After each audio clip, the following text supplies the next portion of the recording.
Hi, I'm Scott Attril, aka Vinylgroover. My career started when I was actually still at school. It's about 14, 15.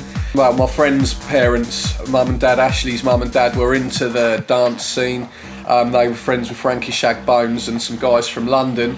I got into it sort of that way, was round there playing on the decks. It's all I sort of wanted to do. And I was about 14 at the time, and there was Vision on at Popham Airfield, and his parents were going, and I got a ticket, so I was chuffed to bits. Went down there, and it was that experience that actually proved to me that that was what I wanted to do. I wanted to be a DJ. It was that being there at that young, looking up at it all, and thinking, yeah, I can do this. That's what I want to be, that bloke up there. But yeah, I left the school. I think I was 15 then. Went to Fusion Records and got a daytime job there. Actually paying me about 30 quid a week at the time, and that I got paid. I basically took in records. That's all I wanted.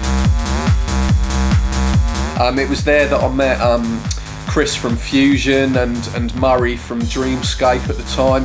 And they give us some bookings. It just basically all blew up from there around the 1994 time.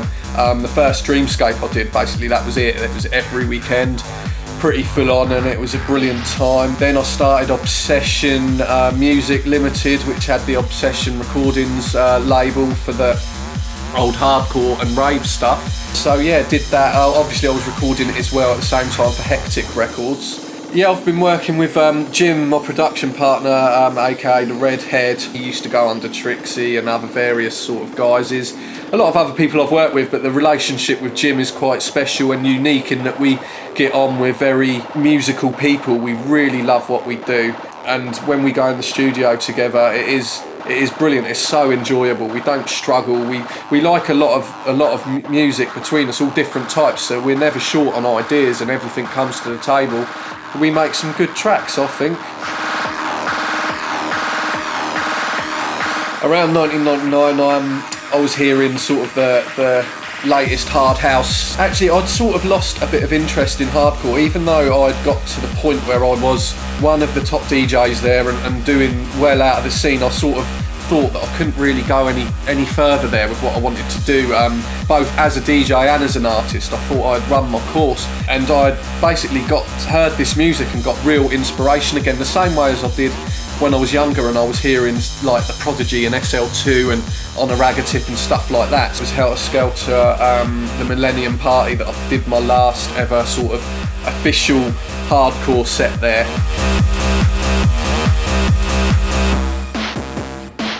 From there, I joined up with Nucleus, who were brilliant at the time. We had some wicked records out with them. Now, I'm sort of going my own route. I mean, I left the Nucleus agency. I started Traffic Records with my partner Jim. Traffic Records is now going from strength to strength, and so is the DJ. And I mean, DJ-wise, doing some brilliant events at the moment.